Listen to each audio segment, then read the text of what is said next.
the go. This is Valley News Live at 10. We begin with breaking news out of Stutsman County. Search crews have found the body of a missing woman from Buchanan, North Dakota. Sheriff Chad Kaiser told us a short time ago they found the body of 63-year-old Sonia Heinley around 6 this evening in the slough close to where her car was found submerged yesterday. The vehicle was empty. A window was down, according to authorities. Heinley disappeared Sunday night. She didn't return home from her son's house. Sheriff Kaiser says crews have been using a remote-operated vehicle to search underwater. The sheriff says he's relieved they found Heinley and are able to give the family some closure. I was upset, scared, frustrated, and I didn't know what to do. A devastating phone call that no parent ever wants to get. A Fargo father was told his son, who's a Marine, was killed while on active duty. And the call seemed legitimate until they asked for his social security number. Tonight, Valley News Team's Melanie Palmer talks with this man who has a warning for you the next time your phone rings. They wanted to know where and when I wanted him buried, how soon, and then they would call me back. A phone call that John Stouts will never forget. The call was from a private number telling him his son is dead. He said he was from the United States Marine Corps and that my son had been killed in live fire practice. Stouts' son Kevin is actually in the military. He's a Marine. And that's what made all of this seem so real. So he called his wife to tell her the devastating news. It took a little while to call my wife and tell her about it. I didn't know what to say or do. I was just like in awe. But while Stouts was still trying to grasp what he just heard, things weren't adding up in his head. The caller asked for his social security number so they could verify it was his son. Thinking this was all real, Stouts gave it over to him. I started thinking, well, this is kind of odd because I've seen it where the military comes to your door, not call you on the phone. And after his wife started calling family to tell them what they just heard, a massive sigh of relief. My oldest brother got a hold of my daughter, who just happened to say, no, he's just fine. Well, you don't know how much of a relief it was because all 4 of my children are well, 2 are in the military now. And believe it or not, Stouts' phone call isn't that uncommon. Bess Ellenson with the Better Business Bureau says they always hear about scammers saying whatever they can to try and get your personal information. Unfortunately, these scams tend to work because the scammer on the other side ends up, instilling fear in the person that they're calling. As for Stouts, he took action after giving out his social security number, calling his bank, and letting them know what happened. And after this startling experience, he has some words of advice for you. He says to double check any phone call you get, no matter how believable it is. Somebody with a really bad thought, twisted thought would have to do this, and that's a shame it happens to anybody. In Fargo, Melanie Palmer, Valley News Live. Ellenson with the BBB also tells us the best way to avoid these calls is to not answer any number that you don't know. On top of that, if you do happen to give your social security number to the wrong person, call the Social Security office right away to report it.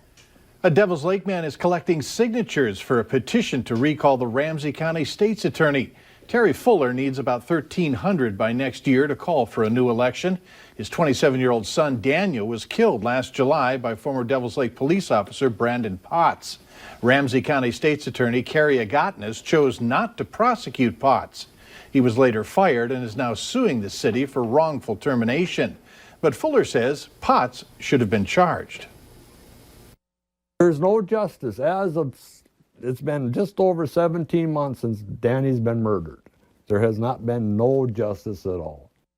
The state's attorney says that these decisions are often difficult and are not always popular, but are the result of investigations, evidence, and the law. Loved ones gathered today to say goodbye to one of 3 Minnesota National Guard members killed in a helicopter crash.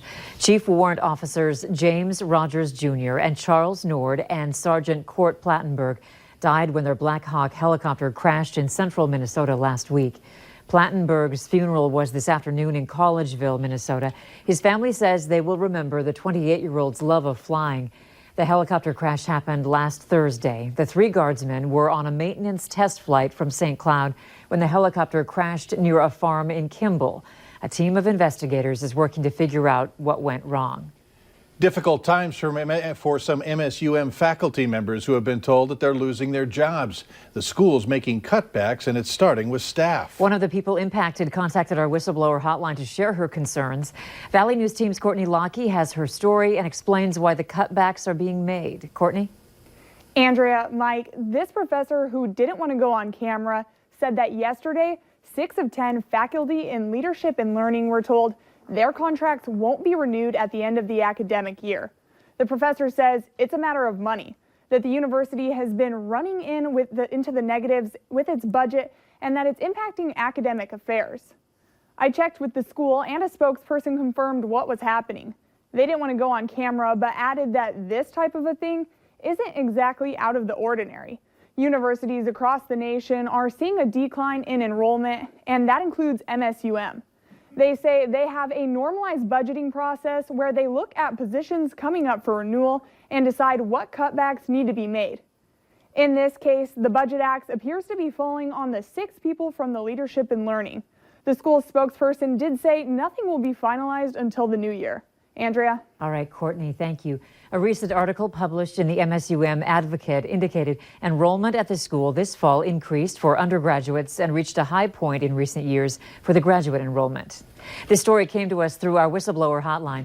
If you need help uncovering fraud or corruption, call us. That whistleblower hotline number is 237-6576. You can leave your tip, and then a member of our investigative team will get on the case and go to work to expose the truth. Funeral arrangements have been made for Ed Fitzgerald. He's the Fargo native, veteran, and Bison fan who passed away Tuesday. He was well known in the community from his time working behind the scenes in television and working security at the Fargo Dome. Visitation will be at 1 p.m. this Sunday with a prayer service at 2 at Bolger's Funeral Home on 2nd Avenue and 10th Street in Fargo.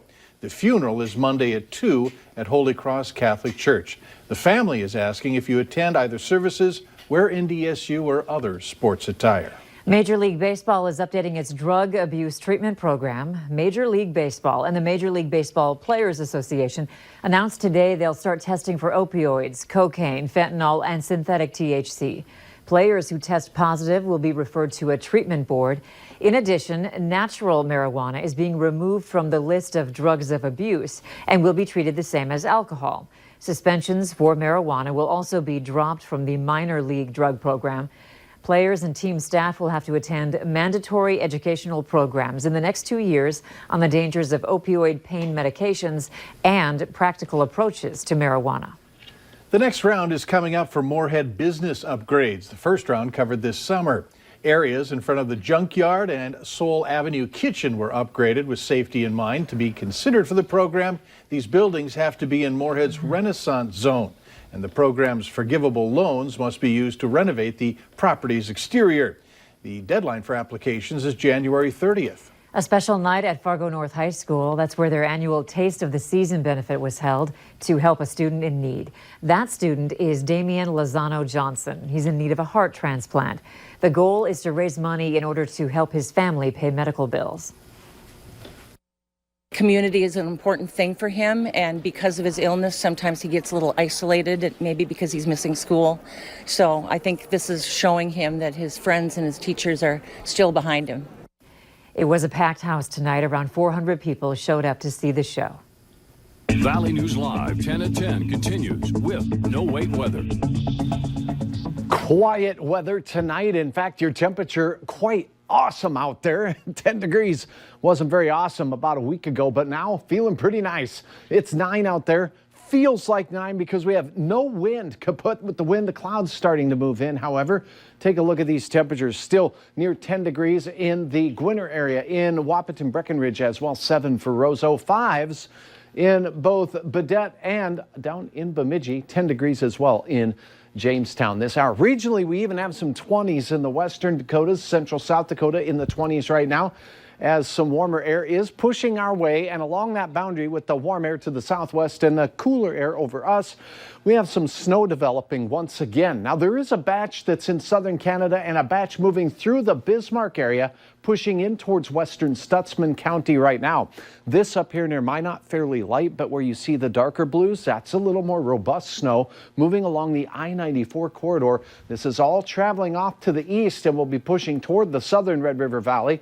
This also moving east-southeast near Winnipeg. That's pushing to the southeast as well.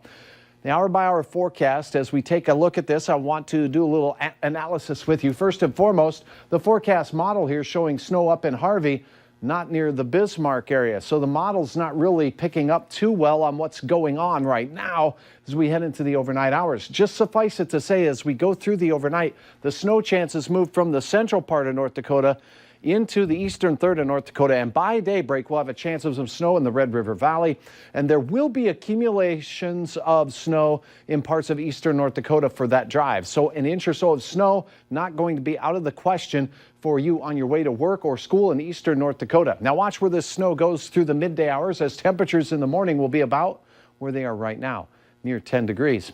We warm up into the teens. Snow spreads into western and northwestern portions of Minnesota before exiting in the mid-afternoon hours for our Minnesota counties. So snow continuing into the afternoon there. North winds will take hold and usher in some much colder air as we go into our Friday night and into Saturday.